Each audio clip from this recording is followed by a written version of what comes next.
धरने को लेकर क्या कहना चाहेंगे आप? जो आपकी डिमांड थी 3 वो पूरी हुई या नहीं हुई उसको लेकर?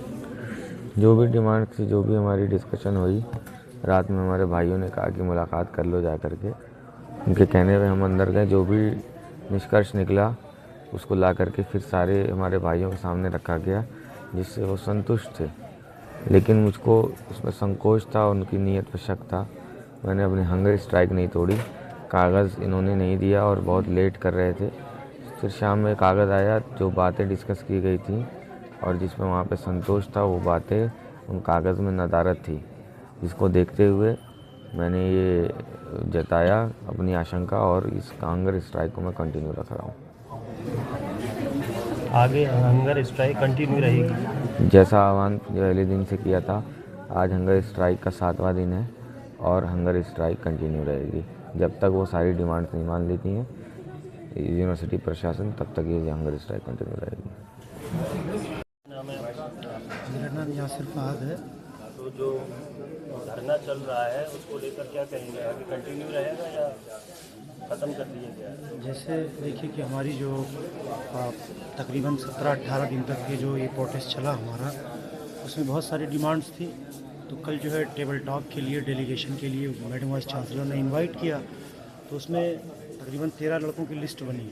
वो 13 लड़के जो है डेलीगेशन में गए और वहाँ सारी बातें हुई और वो सारे डिमांड्स, जायज़ डिमांड जो है वो पूरी करवा कर आए वहाँ से। और इनसे रिक्वेस्ट की गई कि आप हंगर स्ट्राइक को यहीं पर ब्रेक करें। लेकिन शायद कहीं ना कहीं जो है सब लॉ के स्टूडेंट्स हैं, LLM के स्टूडेंट्स हैं, मिस्टर सैयद कैफ हसन, तो शायद कहीं ना कहीं वो थोड़ा सा शक की उनकी नीयत में खोट था। वो शक की वजह से वो अपना हंगर स्ट्राइक ब्रेक नहीं किया उन्होंने। और उन्होंने ये कहा था कि जब तक के ऑफिशियल नोटिस नहीं आ जाती और जो डिमांड आपने पूरी करने की बात कही है वो ऑफिशियल नोटिस आप कल वेबसाइट पर अपलोड करेंगे, तब जाके हम अपना हंगर स्ट्राइक को ब्रेक करेंगे। लेकिन प्रोटेस्ट को तकरीबन रात में 4 बजे हटाया गया था।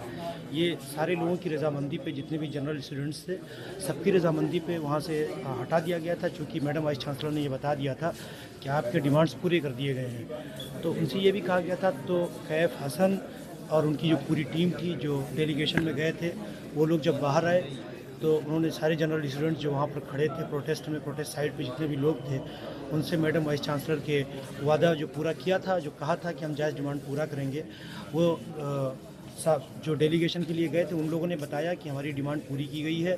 आप लोगों की रजामंदी क्या है? आप लोग अब प्रोटेस्ट से हटना चाहेंगे या नहीं हटना चाहेंगे? तो तकरीबन सभी लड़के जितने भी जनरल स्टूडेंट्स थे सभी लोगों ने हाँ में हाँ मिलाई और कहा कि अगर मैडम वाइस चांसलर हमारी जायज़ डिमांड को पूरी कर रही हैं तो हमें यहाँ कोई शौक़ नहीं है प्रोटेस्ट में बैठने का। तो सभी लोगों ने प्रोटेस्ट साइड से हटने का फ़ैसला लिया। लेकिन काफ़ी देर इंतज़ार करने के बाद, तकरीबन 14 घंटे इंतज़ार करने के बाद जब ये ऑफिशियल नोटिस आई तो उसमें कुछ और ही चीज़ें उसमें मेंशन की गई। जैसे फ़ी हाइक का मामला था, अंदर जो डेलीगेशन में जो बात हुई थी 2% से लेकर 20% तक बात हुई थी, लेकिन उसमें मेंशन कर दिया गया सिर्फ और सिर्फ 20% की जो मेंशन किया गया, 2 से 20% का वो मेंशन नहीं किया गया।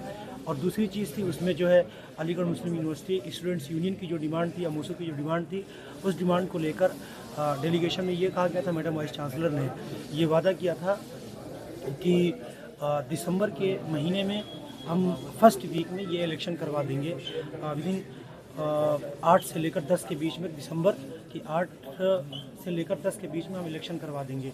लेकिन जब ऑफिशियल नोटिस आई तो उसमें सिर्फ और सिर्फ दिसंबर का महीना मेंशन किया गया है, तारीख उसमें नहीं दी गई है और ना ही अभी तक के इलेक्शन कमीशन का अपॉइंट किया गया है। तो आगे जो है हंगर स्ट्राइक कंटिन्यू रहेगी? हाँ, अभी तक के ये डिसाइड कर लिया है, चूँकि सैयद कैफ हसन ने ये बताया है कि मेरा ज़ाती मामला है, हम इस हंगर स्ट्राइक को कंटिन्यू करते हैं और हम जाके बाबे सैयद पर एक बार फिर से बैठेंगे। हाँ, इन्होंने ये वाज़ेह कर दिया, ये साफ़ तौर पर ये बता दिया है कि ये मेरा ज़ाती मामला है, मैंने लड़ाई लड़ी है, मेरी जवाबदारी है, मैं जाऊंगा वापस बाबे सैयद पर बैठूंगा। लेकिन उन्होंने ये साफ़ तौर पर वाज़ेह कर दिया है कि मैं इस अपने हंगर स्ट्राइक में मैं किसी को इनवाइट नहीं करता। आपको क्लास करनी है कीजिए, आपको आना है आइए, आपको नहीं आना है मत आइए। ये मेरी ज़ाती लड़ाई है, वो अपनी लड़ाई लड़ने के लिए तैयार है। लेकिन कहीं ना कहीं जिस तरह से जनरल स्टूडेंट्स उनके साथ खड़े हैं, जनरल स्टूडेंट्स ने ये साफ वाज़ेह कर दिया है सैयद कैफ हसन आप अकेले नहीं, आपके साथ पूरा यूनिवर्सिटी खड़ा है। क्योंकि ये जहाँ एक जनरल इशू है, फ़ी हाइक का मामला हो, चाहे डिटेंशन का मामला हो, चाहे सस्पेंशन का मामला हो, चाहे अलीगढ़ मुस्लिम यूनिवर्सिटी स्टूडेंट्स यूनियन का मामला हो, ये एक जनरल इशू है। और ऑलमोस्ट सभी स्टूडेंट्स इस धरने के लिए, इस प्रोटेस्ट को कंटिन्यू करने के लिए सब लोग तैयार हैं।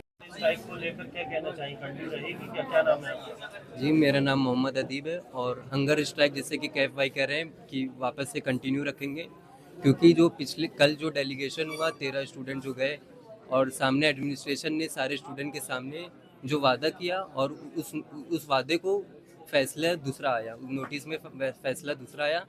और जो इसके लिए सारे स्टूडेंट कैफ भाई के साथ आएंगे, प्रोटेस्ट करेंगे और उम्मीद करेंगे कि फैसला वापस से चेंज हो। आपकी जो मांगे हैं क्या रहेंगी? हमारी मांगे यही है, जो फी हाइक हुई है वो 20% नोटिस में आई है, लेकिन कल वादा किया गया था कि सिर्फ 2 से 10% रहेंगी। तो हम यही उम्मीद करेंगे कि फैसला वो वादे के हिसाब से ही आए। दूसरी मांग क्या है आपकी? दूसरी मांग यही है कि जो स्टूडेंट इलेक्शन हो रहा है स्टूडेंट यूनियन वाला, वो उसकी ऑफिशियल कोई डेट अनाउंस नहीं है और लिंगडो कमेटी के तहत ही हो, अब वो जल्द से जल्द हो, बस ये मांग। रेजिग्नेशन ऑफ प्रॉक्टर को लेकर क्या कहेंगे? रेजिग्नेशन ऑफ जो वसीम प्रॉक्टर का था वो भी कंफर्म अभी रिज़ाइन नहीं हुए हैं, उनके ऊपर भी कोई ऑफिशियल नोटिस नहीं दी गई है, तो हम यही चाहेंगे कि उसके ऊपर भी जल्द से जल्द दिया जाए।